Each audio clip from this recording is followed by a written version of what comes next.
It's the NFT Roundtable, a podcast produced by Black Nifty Art. It is Tuesday, June 29th, 2021. And today I am talking to Diana Sinclair and Cyn Bahati. These are both artists in the NFT space, and they are founders of HerStory DAO. I'm super excited to get into y'all's stories and talk about your backgrounds and how you got into NFTs. So, Cyn, could you start us off with who's Cyn? What have you been up to these last few years, and how has your journey led you into the NFT space? Thank you so much for the introduction, and thank you for having us on the show. Like you said, my name is Cyn Bahati, and I'm a Kenyan American artist. Right now I'm based in Texas, but I feel like I'm a world traveler. Like, I don't have a home in that sense. The world is my home, but I went to school to study electrical engineering because I was always interested in the intersection of art and technology, and I knew I was an artist, and my high school teachers thought I would go to school for art, but I surprised everyone, and I was like, no, I want to be a scientist. But that was a dream that didn't last very long because there was a lot of barriers to understanding the curriculum in school. Again, like, I'm an artist, and I felt like what I was learning was like Chinese, like a foreign language to me. And one of my math professors sat me down one day, and he's like, "You're different from the other students. You're curious. You ask questions. I think you should study writing or journalism at least." And I was like, okay, if your teacher tells you that, then you're probably not in the right path. But there was something about technology I felt was still needing to be uncovered. And there was a part of me that still was yearning for this missing piece. And it wasn't until years later that I found it eventually with crypto. But in the meantime, I worked at a gallery called the Christian Green Gallery. And it's a gallery dedicated solely to the work of Black artists and artists of the Diaspora. And my job was to study, again, the intersection of art and technology and how that communicates throughout time and throughout borders with artists of color. And that was a great job. That was my first job in the art world. And after that, I did a lot of odd jobs as an artist. I worked for some time as a dance teacher and a theater teacher. And eventually I got like a stable job at a bank because my mom is in finance. And it was great stability, and it allowed me to write and to make music privately for myself. But COVID came, and I was left unemployed because the bank just couldn't afford to keep me. And I was like, what do I do now? And around the time I found the blockchain through a friend. I was actually looking for another job. He wanted me to go back into engineering. And then in conversation, he mentioned the blockchain, and I was like, what's that?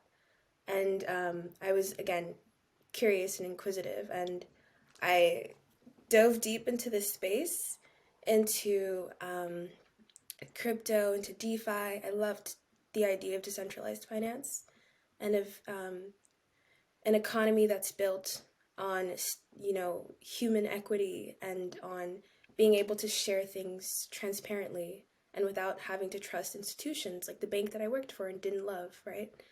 So that was something.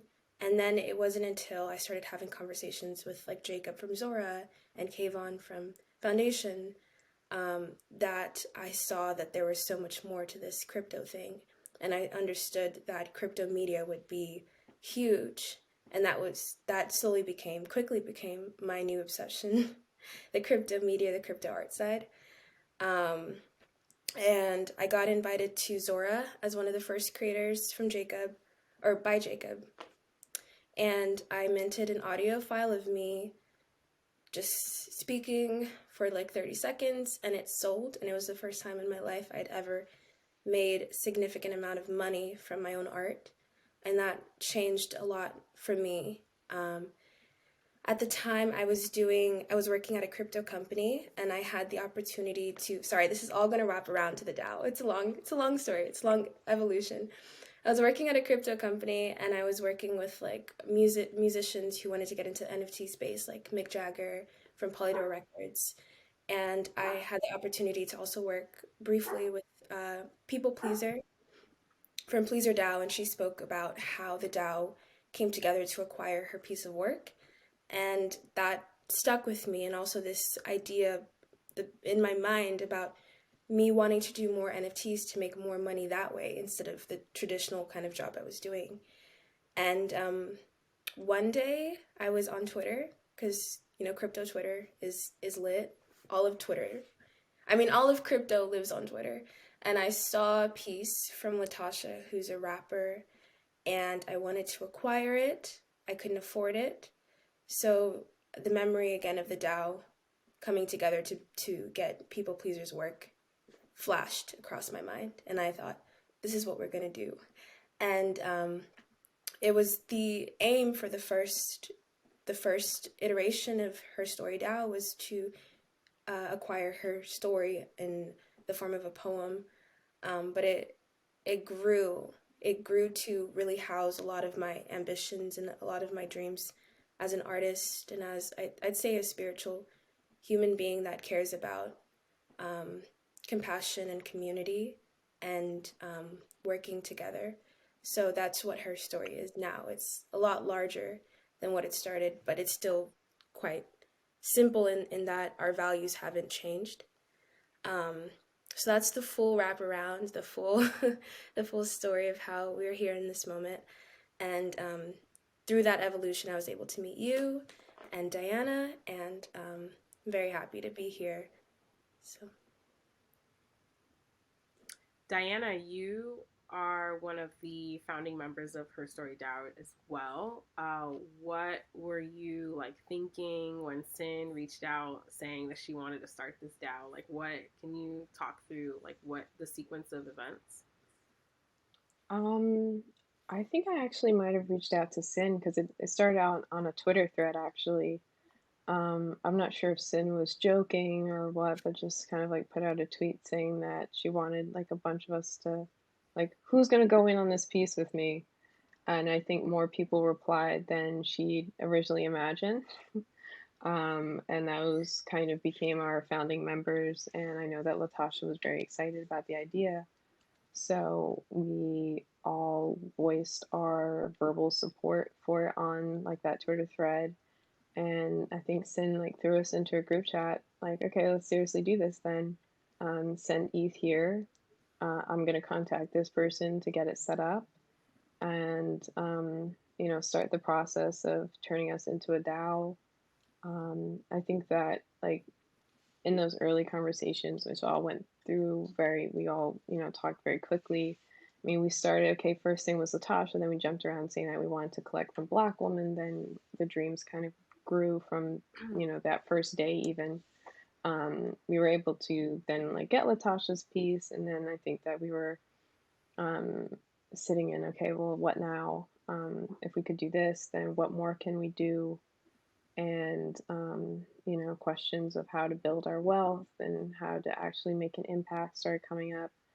And with all the previous work that I've done trying to help bring Black women into space, this was just like a miracle opportunity to really get together a team to do this properly. I think that over time I've learned that having a team is very essential to get things done strongly and actually do the things that you say you're going to do. If everybody can get behind a singular goal, then that's really powerful.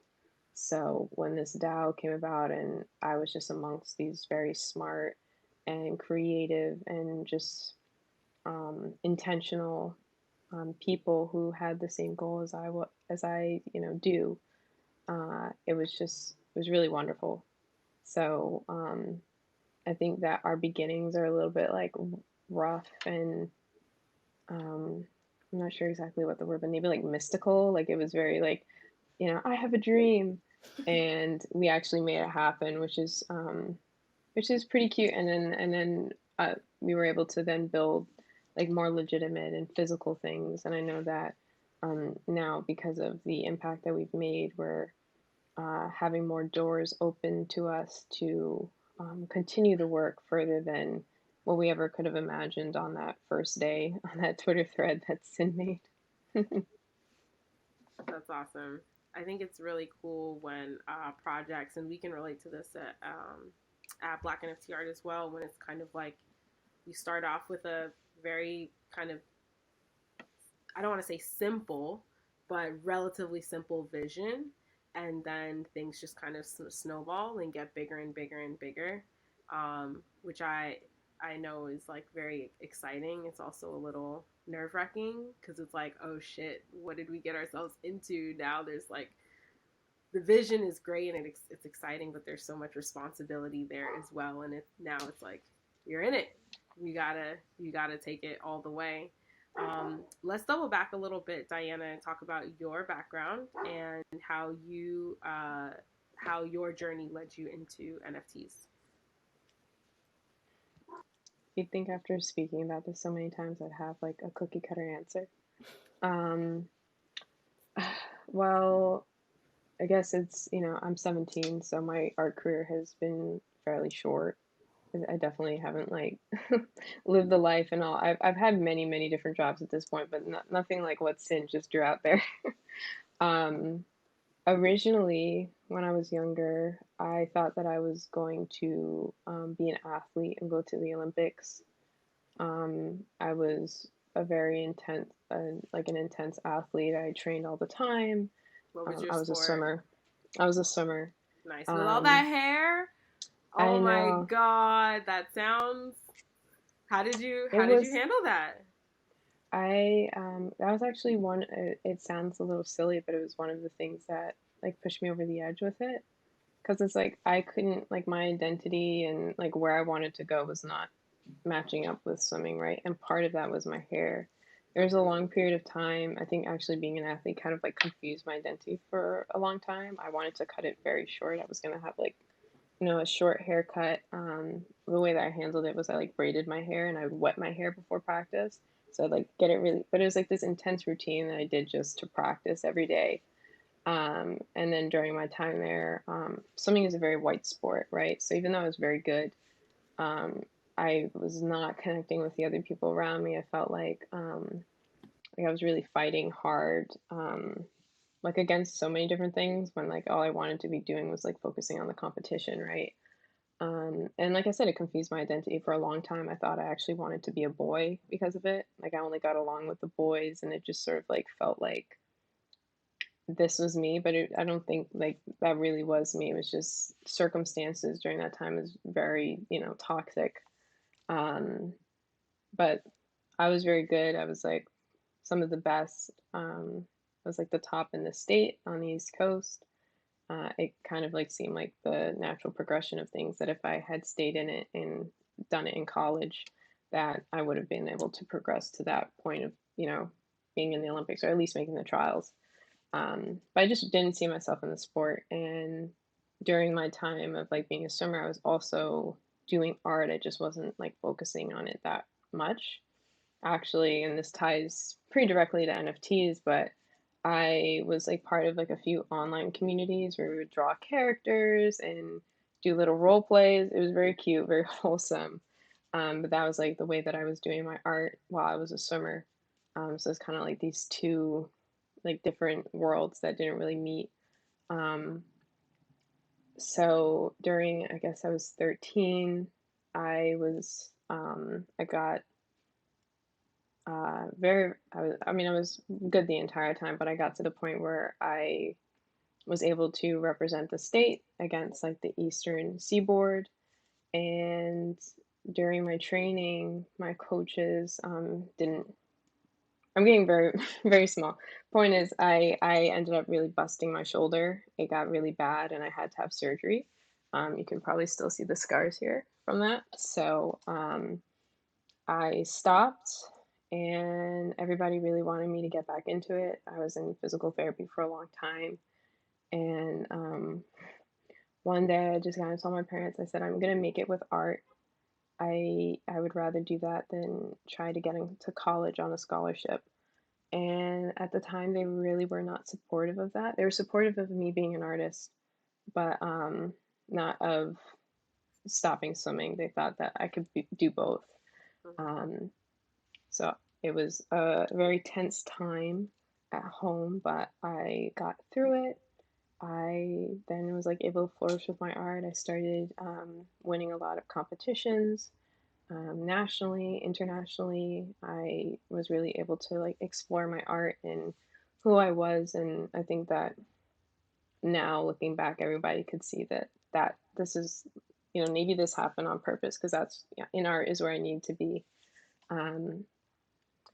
So I guess to like catch it up to speed, I moved through a lot of different mediums. I first was doing traditional art, then I did film, then I decided, this is, it's funny that I say decide, but it really is what happened. I just decided that I wanted to do photography and win the Young Arts National Competition in that, which is like the biggest arts competition in the United States. So I worked through the summer and I built up a portfolio in photography, even though I'd never done it before. I then won it, and I went through the whole, they are supposed to fly you out to Miami, but because of COVID, I wasn't able to go. So in January, we had that whole week, and I then took that portfolio, and when I started learning about NFTs through my partner Jesse, and they were really pushing me into it, saying that this is like such a great opportunity as an artist. And it was the first time that I saw them so excited. We've both gone through a lot in our lives, and I just saw so much light in their eyes because of the NFT space. So I started getting into the community from there. It was a gradual, progression, just being in clubhouse rooms, talking with people on Twitter, and I didn't mint something until I met Shells or Excel Yard, and she saw that we had similar heritage. We both come from Panama and Barbados, and she kind of like thrust me in saying that I needed to do it. At the time, I didn't see many Black women or photographers in the space. At the time, I didn't even know like itself was a Black woman. She was kind of walking around very anonymously. I knew that she was Bayesian and Panamanian, so at that point I knew she was Black, but I had no idea like what was going on. I was just like, this mystical person, anonymous, is now pushing me into this, and I was like, all right, I'll go for the ride. I had accomplished all like the goals that I'd had for that past year, so I was willing to try something new and kind of like jump off the deep end with something. And which is funny, I think that like the universe has, like, to go back to my swim career, when I got into NFTs, I had taken a pretty well-paying job as a swim coach, but that just ended up going horribly. So I was like, all right, I guess I gotta do this NFT thing. So I put my photos from the art competition that I'd won on my portfolio, and I kind of, sat on it, didn't think that it was really going to work for me since I didn't see photography up or Black people on the blockchain in general. But thankfully, some of my auctions got kicked off and collectors really started believing in me. And I saw this need then to bring on more Black women since I was successful in that, like, this ability for success and reaching into this new space was possible. And I felt like what I was seeing was a lot of the same story and the same narrative and the same artwork. It was really disappointing because I don't think that, I mean, if the NFT space is supposed to like reflect the traditional art space in a way, or just like the different viewpoints that are there, it just wasn't, I wasn't seeing that like on Foundation or on Super Rare. Even though I was inspired by the artwork, it wasn't like, I didn't see us yet. So I started onboarding a lot of women from Black women photographers. I got them foundation invites. In some cases, I was able to help get them minting fees, and we all kind of just flooded the platform. And that kind of started my work of bringing on more Black women and Black people into the space. And that ended up going very well. I think that a lot of careers were started in that way in the NFT space, at least. I've seen a lot of the women who were very confused at the very beginning when I was talking to them about it.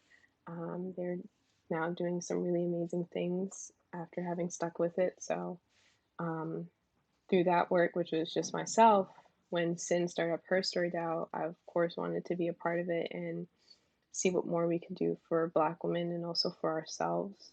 I think in the past I've seen like a lot of like groups come together, and even though we have the goal of helping Black women, we are Black women. And I think that we also have this opportunity to come together and become a support group in many different ways for each other, which is not something that many people are lucky to have. So it's really been great. I mean, the chats that we all have are very positive and uplifting, and we were all able to meet in New York when I curated the digital diaspora, which I don't have this like fully yet, but I think that makes me the youngest curator in the United States for a project that large. So we brought a whole bunch of Black NFT artists together, and we did a show physically and on Foundation, and it was really beautiful. A lot of the HerStory DAO members flew out to be there, and like a lot of people actually traveled very far to attend the show. That's why it was popping so much. There was so many people and so much good vibes. But that really solidified, like, I think our group and our intention to do more things. So I think like You've looking back, continue. I was Sorry. gonna say you've mentioned so much that you've done in I this know. space, from like coming in, like minting, to helping onboard Black women, to HerStory DAO, to the digital diaspora. Like, if you know, you're doing a lot of things, and I'm wondering like what keeps you going, you know, because I wonder that not sometimes too. everyone has the energy for it, you know. Yeah, this past week you can probably even like see it in my face and my voice. I'm just a little drained. It was a lot, especially because of with the digital diaspora. It was such a high scale project with many different levels, and there was like 3 people working on it. And it was very, Cyn, Zach, and I, we were the only people working on it. Um, and we kind of had to rough it because unfortunately we were not able to like build the team that we needed beforehand. So, I mean, not to get like too emotional or like make this a therapy session, but I've like seen a lot of like stagnation in my life, not like around me, and I think that that's something that I fear a lot. So I think I have like an unhealthy obsession with like goals and projects, um, to the point where it's like now with the digital diaspora being like done with, I'm getting like intense anxiety back because I feel like I need to be working on something huge. And that's part of like with what happened with the Young Arts Foundation. Like I decided that the deadline was fall, so this summer I was going to be working on this, right? So I kind of like set that out for like my life. Um, and I don't think that it's like super healthy, but I think that is kind of the way that like I view the world and myself, like setting goals, making projects, always like doing something that is um what's the word? Exciting. Not just exciting, but something like topping, like I always Hmm. have to like top the last thing I did, which sometimes like you can't do that. But yeah, so that's kind of like why I will pile my plate high. But and this is part of why HerStory is so great. Like HerStory, the group, like Latasha and all these other amazing people like Cyn and Raven, they've all like spoken to me and said like you need a break. You need to just relax. You Yeah. need to take some time for yourself and like recoup. And so I'm trying to take this time now, this like week, to kind of just, relax, be a teen. I want to get my driver's license this summer if I can. That's like, see that, but like in that case, right? That seems like such a small thing. I'm like, no, I can't do that. I have to curate a show at the MoMA or something. It's not healthy, but Then what is yeah. it like working with Diana? Oh Diana, no. the yin to my yang. um, In the ways that I am very stoic and go with the flow and, let's all have a good time, let's all be in our element. Diana is like the strict parent. And it's good. We need the balance. Like, I think we work very well together. It was like a blast. Even though the show, like the digital diaspora took a lot out of us and especially Diana, that experience like brought us really close together, and also like meeting in person. I think if you see us in person you can see like the dynamic as well. You have such um, cute pictures now. yeah, we have a lot of cute pictures, like a lot of family pictures. But she's very, and I'd say like there's a couple other people in the DAO that are similar to her in that they love structure and clarity. And when we have town hall meetings, they're the ones that bring that to the forefront. And I'm like the visionary, so I bring up the like, let's dream as big as we can, and they bring the day-to-day stuff, like let's make this like foundation solid. So I think we're both big personalities, but in a way that complements each other. So we work really well together. Nice. I love working with her, honestly. Seems like, let me throw that in real quick. Let me just say that. Well, I'm sure it feels good to work with someone who like they've got it. There's a lot of trust there, and you can trust that they're going to do an excellent job. And I'm sure that goes both ways. Speaking of HerStory DAO, can y'all share the vision? I know you talked about how the vision has gotten bigger over time. So what is the vision at this point, and what's kind of lined up, what's coming next for the DAO? Well, the vision at the core remains the same, and the inaugural collection is really centered around the stories and narratives of Black women in the blockchain and our culture. When you And say the inaugural collection, what do you mean by that? I mean the collection of the members in the DAO now for as long as we're alive, because I'm thinking of her story, like giving this to our kids and our grandkids, and Gotcha. yeah. That's what I mean when I say visionary. Like I like to think way ahead. So the collection is in acquiring the work and in preserving the culture of Black women. Having conversations with other DAOs though, and going to DAO conferences, which is a real thing, by the way. DAO conferences are real, and they're a lot of fun. I've learned that a lot of DAOs are becoming corporations, LLCs, and doing more than what they initially did. And I feel that in this space, there's a lot of infrastructure that we can pave the road for. And so that's where the vision is expanding beyond being just a collector DAO. We have this unique position to be an incubation DAO and to use our resources to amplify women and marginalized creators in a greater capacity than just acquiring the work, but giving them the tools to make the work, giving them studio access, or et cetera, et cetera. And beyond that, becoming like a Web3 media company.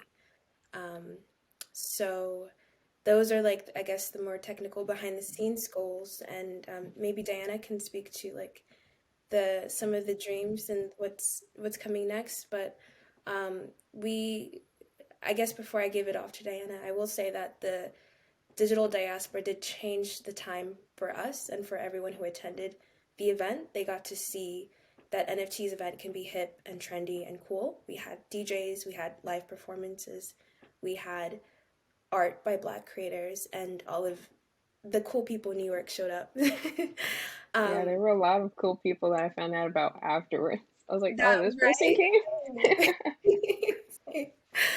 came? And I think that was like an undiscovered talent that we saw, that we have the potential of curating these amazing events and bringing in a wide range of people who are artists or technologists. We had the folks from Zora there, the folks from Foundation, Ferocious was there, and then just like a bunch of like cool New York City people. So I think moving forward, we'd like to create more events and just have that be people's gateway to the space without kind of scaring them away with like the NFT thing or the crypto thing, but just bringing them in to have a good time, and then later on letting them realize and discover on their own what we are, and thinking about crypto adoption in ways that are more intuitive and that are ways to bring in more people into the space. So yeah, so that's kind of like this summer, this fall kind of thing. And also another, before I give it off to Diana, one more last thing. The education pillar, I'm really looking forward to developing a Solidity and smart contract course for artists, and first launching that for HerStory members and then opening that up to the community. Because I think it's important that as artists, we know how to create our own smart contracts and that we have the ability to mint without needing a platform, and we know how to navigate this space. And that was inspired by conversations I had with collectors who are attracted to some of the work in this space that does involve that technical element, like id shells works or ix shells work, where you know the work that's generative or regenerative, and art that begets more art. So dynamic NFTs, I think, are going to be the future of this space, and I would like to prepare Black women with the tools to actively engage in the future landscape, as well as, you know, just to have all the tools in their toolbox to bring all their dreams to fruition. So Diana, Do is I there get it now? anything? Yeah, if you want to add, I know Sin shared the vision, but if there's anything you want to add there. I think about what's coming next, and like Sin, I also do like to think long term. And I'm coming at this with the perspective of like personal, like my family, and also just like Black people, the diaspora in general. But I think that her story is an opportunity to right generational wrongs that we've seen and experienced. I mean, so many of us have stories of we lost this land, we lost this opportunity, our parents weren't allowed to be artists because of this. And I think her story already has been trying to take those steps to create opportunities that we didn't have in the past, and also build up our wealth and our presence in a way that we've been denied in the past. Um, so I think that we can do that now, and like in the way that Sin said, and like making it hip and trendy, because a lot of us are young Black women. I mean, I'm the baby of the group, but a lot of us are young and hip, and I just used hip. That was gross. But I'm saying, you know, like Latasha's a rapper, Sin is young and very techy, and we have like people that are interested in fashion, and you know, I am a young photographer. Like we're able to come at this from many different viewpoints that I think will also make this exciting to other people like us, and other people that are interested like in just our culture, Gen Z culture, Black culture. Um, and I think that through doing what we do best, that in this group we can, like I said, right those generational wrongs that we've had to experience. So whether that's experiencing it down the line or just seeing how it's affected families or our family around us. I know that we all have like big dreams for what we want for ourselves. So to be able to achieve that potentially faster through support um, of like-minded individuals, I think is, like I said, really special.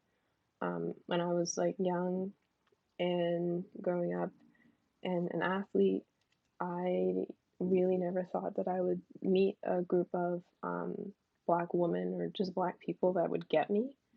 And I was also homeschooled. Although I forgot to add that I was homeschooled, so my life was sport, and I also grew up in like a white town as well. So I never like had that opportunity or to really meet like artistic, smart, creative, just like really genius minded Black people.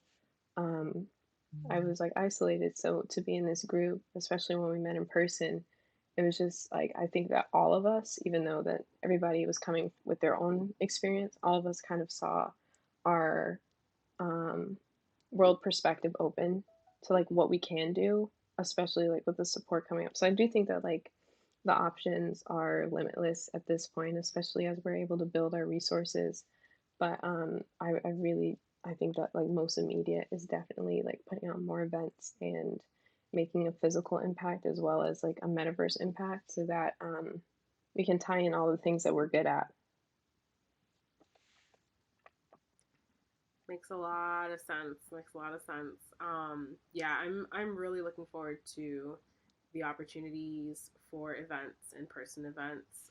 So many of us have been interacting through technology, and that in-person like contact, being able to touch each other and like hug each other and dance and you know just It was be like a spiritual experience. Like I said, like I'd never had that before. Like we were sitting on the floor of like an apartment at the after party, like eating pizza and just like talking about, wow, you know, this past the event was, you know, wild, right? Like we had such a great time. And then afterwards we were able to like go out and just walk around and it felt like, you know, I had like the sisterhood that I'd never had before. And I think that that is like going to be really amazing. And again, to speak from our own experience, like I know that we want to do events in different areas. I mean, a lot of our members are out in LA, and I've never traveled before. It's like to think that like this group would like the actions of this group would be like my first like time on a plane would be like dope, you know. I know that'll that be like so when they were cool. I know it's gonna happen. It is definitely going to happen. But like even them like coming out was like, wow, you know, everybody came out for this. You know, like this Steph was the came reason that we're all here. Hmm? saying Steph came all the way from the Bahamas. I know I he did. heard. And he stayed the longest too. He said, I'm He's gonna still leave right there. after. He's still here. I think Yeah. we may be going out tomorrow, but like, you know, he's still here. I don't know if Leona's still here, but like it was I know that now like this will spur like you know hopefully more opportunities that maybe don't even have to be event based, but just like you know if we have those resources, then we can build our own selves up. Like okay, we're all just gonna go visit Latasha one weekend, and you know hopefully I mean that's my goal to. I know that we maybe all won't end up in the same place, but if we have the opportunity to meet again all together, I'm really excited about that. Cyn, where are you located again? I'm right now I'm in Texas. I was in LA for a little bit. I think I want to go back and look at spaces out there for another thing and invite Diana out so she can get on a plane for the first time. Nice. But yeah, in short, Texas. Cool, cool. Is that where you grew up? No, I see. I'm military, so it's kind of a long history. But I was born in Germany, and we moved to America when I was 5 or 6. And this is where I went to high school, so I've been here the longest. Gotcha, gotcha. Okay, That's one cool. of our other cute connections. I didn't learn about this till like Sin came out to New York, but my family, um, although I don't know them right now, they're like a very prominent family in Germany. So like my way of like connecting with them because I couldn't physically, it was like learning German. So Sin also knows German. Yeah, we So spent time together. It was so cute. yeah, it was cute. I was like, That's really wow, you cool. know, Y'all are like meant it to was be. it's Yeah, true, but it's just like, you know, you never would have thought, like I said, like meeting people that like get you, know, it's like you don't really, especially, you know, yeah, I didn't expect that from me. And then, and then her story comes along. yeah. How did y'all find out that realize that you both spoke German? We were in the car and you just brought it up, right? We I had a think restaurant. Jesse We were might have at said a something. Vietnamese restaurant. I was in the restaurant. Yeah, and now Yeah. we were, yeah, you were talking something about, I think you said same thing, like being military. We brought up German, like somebody was talking about like an art show in Berlin and you mentioned it. And I was like, what? You know? Yeah. I think it was documented, but I hope years down the road, we can have like a film crew like document that weekend. Because Iris, to put into perspective, it was all of these people building in the like crypto space, and we're all getting to know each other on deeper levels. Like Sirsu Amir? Mm-hmm. Yeah. We were at his crib for the after party, and I We met were at his crib a lot. his crib a lot. We got really intimate with Amir. Um, I know you interviewed Elise back in March on the Yeah. show. We met her. Swope. Mm-hmm. Swope's Oh, so yeah, she amazing. was amazing. I'm gonna meet her soon too, because I was like, you know what? How are you in Brooklyn? We ain't met yet, so I'm gonna see her next week. Yeah. It just was like, it just was something I feel will be written about. You know what I It mean? was necessary. It was necessary to happen. I think Yeah. that like Yeah. we needed to meet each other, and I think that like I've spoken about this a lot, especially recently after the diaspora, the digital diaspora. Like organizing is so essential and so important, and it's really hard to do that without like physical contact. I mean, the fact that been able to do so much is purely because we can stay in constant contact with each other and none of us get off Twitter. But for those things to be solidified and for us to actually move forward, it's like we need to have that physical connection. I mean, we're human. So I agree. even like just spending time laughing at a mirror to his face was important. Or Latasha giving us pep talks in person, or all those things I think will give us more trust and more confidence in one another to be able to pull this off again or do something different.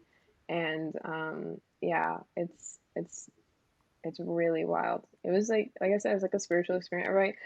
Yeah. Everything I kept hearing was, man, I feel like we knew each other before. Yeah.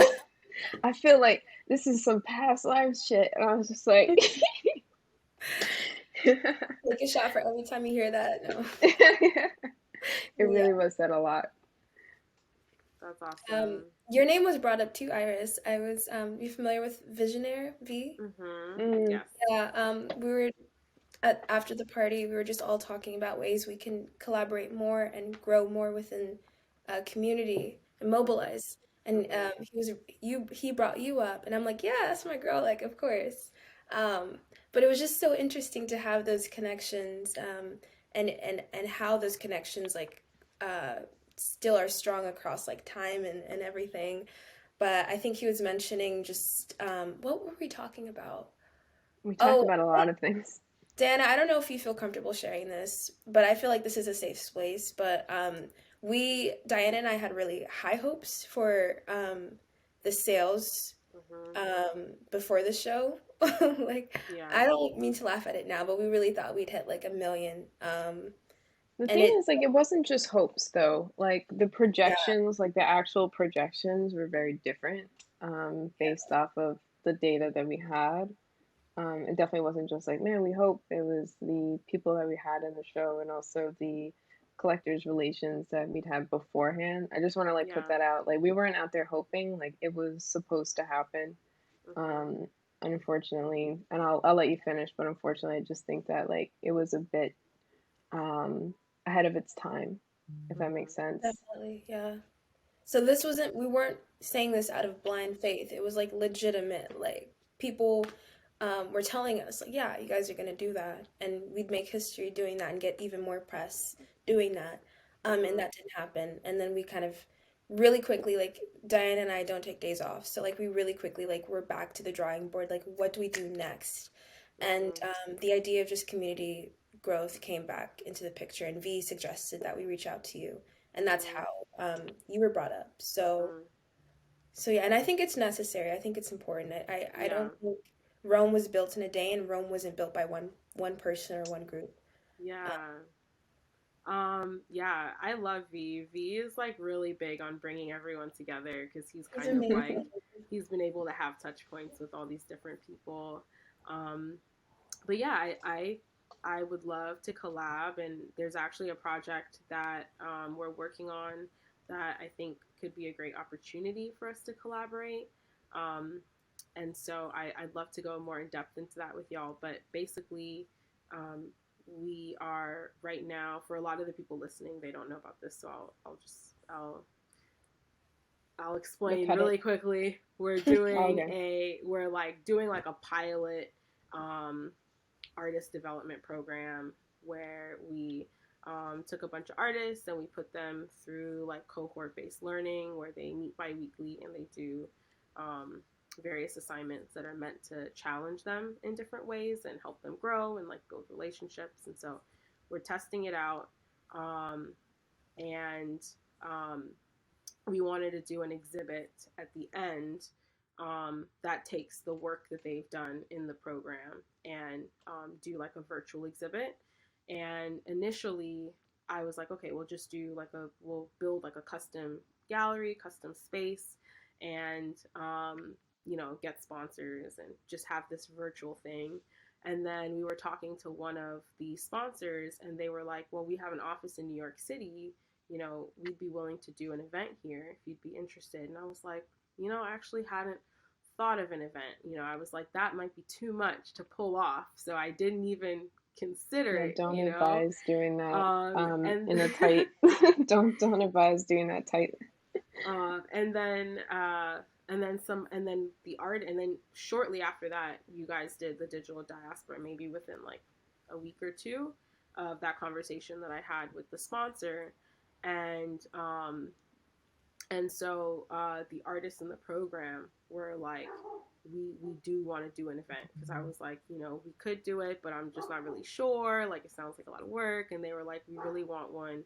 We would spend the money to like come out and be a part, do a physical thing. So I was like, okay. You took on all that work. I did. We're exploring. No. We're exploring. Okay. Nothing is like for sure, but we've been able to talk to enough people and explore enough options, and look at enough spaces that I think it is going to be doable. Right now the question is, how much can we do? Right? Like, there's something simple, and then there's like the scaled version, and there's a lot of factors that would determine how complicated we can make this thing. So if you need somebody in New York, I got my friend who was a previous model to step in as like our exhibition like party planner coordinator, and she was amazing. She really was. Like, she was not it was good having somebody like in New York, because like I was in New Jersey, I was having trouble like going out and also doing interviews and stuff like that. So she was like going to the gallery, talking with people, finding food and stuff, and it was just kind of nice to have somebody like there for organizing like in person. But she's dope, this like powerful Black woman. She's amazing. She was amazing. That's awesome. I love Haiti. That's my girl. Well, perfect. Well, I love the name Haiti too. So I'm gonna after the podcast, I'll reach out to y'all, and maybe we can have like a follow-up conversation, and I can fill you in on where we're at and like who's involved with what. We actually V has been able to connect with Amir, and so the Mint Fund might be getting involved. We're having conversations, trying all avenues. Yeah, would love to bring you into the conversation and see what we can put together. Yeah, that sounds dope. And I promise you guys won't have to do the majority of the work this time. I'll take your spot. You can like relax a little bit. I think Cyn and I have a little bit of an addiction to work. No, I think that like we're both like I think like, and that's what comes with like being visionaries, I guess, like as Cyn puts it.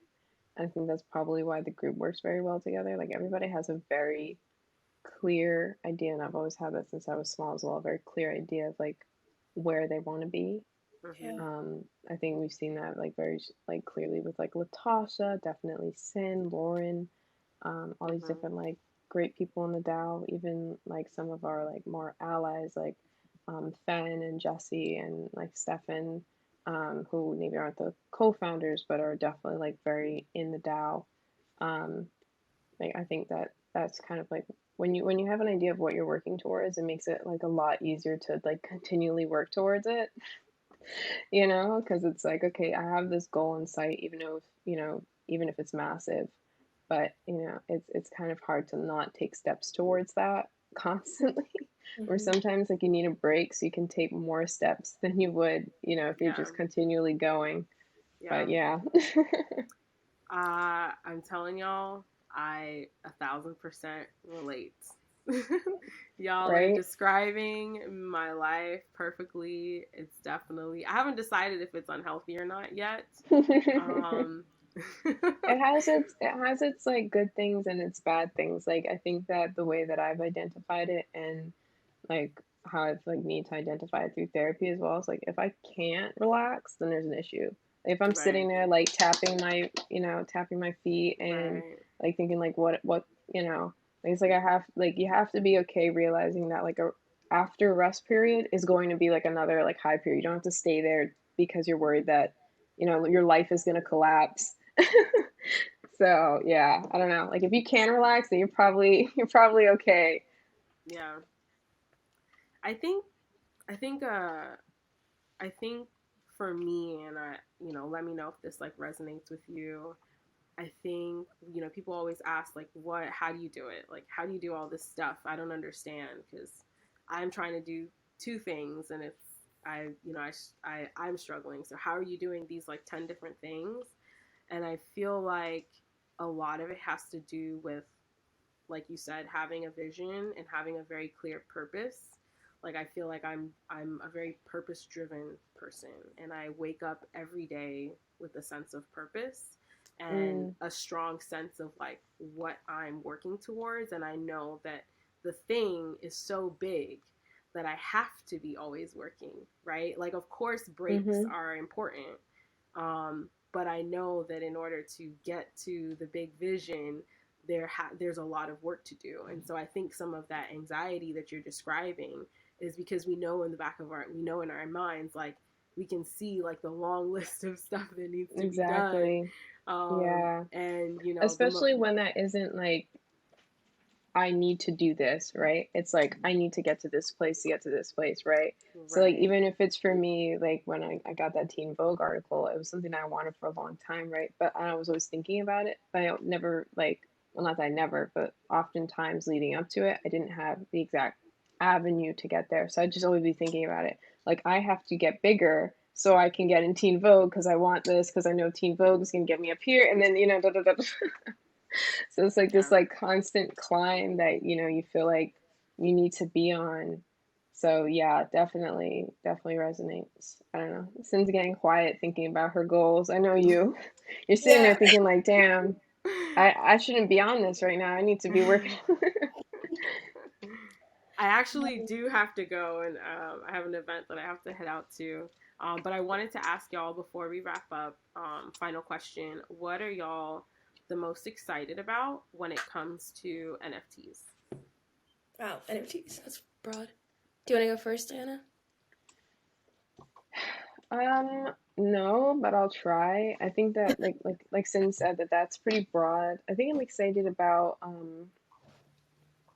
like with what we were talking about earlier, like even that was just thinking about it getting me excited, like having it become more mainstream in the sense that like we can all enjoy it. I think that it'd be like cool to be able to talk about it with my friends and be like, we're going to an NFT event or I'm minting this, and I think that that's really great. Personally, I'm like seeing a lot of amazing things happening in the community with like we said, like adoption. I don't know if it's always being done the right way with like traditional art spaces, but I'm excited for like when it's gonna like start being done right. I think we've seen it like in a few cases, and I think that is done best by people in our community. So when people start coming in and like referencing community leaders for help on projects and like really listening to them on what works, like with what happened with the digital diaspora, because the event was amazing. I think that like the way that we tied the physical and the metaverse was dope and it was great vibe. So to see just more iterations of that sort of like community vibe and it becoming more popular and cool and um, being able to build income off of that, I think, because I am definitely doing this. I know Sin is doing this full time. I'm doing this full time right now. I mean, I have one more year of high school technically, but I don't even know if I'm doing that. Like I'm doing this. So yeah, I'm definitely not going to college. So this has gotta this has gotta See, work. you don't need college. I can tell you Oh that. no, I'm like the definitely type not. founder encouraging her to drop out with me. Yeah, you're Um, gonna be just fine. If anything, you'll get where you need to go faster by skipping yeah. those four True. years. You got this. Exactly. I decided that because of NFTs actually. It was like around my when I started doing it and I sold a few and my parents were always like fine with it. I think, it was when my dad like really saw that I was able to do this. Like he was like, yeah, definitely you don't need to do this. So I was like, you don't have to go to college. So it's dope. I had to get rid of my NYU dream, but that's all right. It's okay. They'll probably make you like an honorary Uh, graduate like you sometime know, in I've the thought about future. that. You know, I've already thought about that. I'm like, You yeah, already okay. put it So into the universe. I did. I'm like, so in Which 2030, means because I it's plan out my happened. life like that.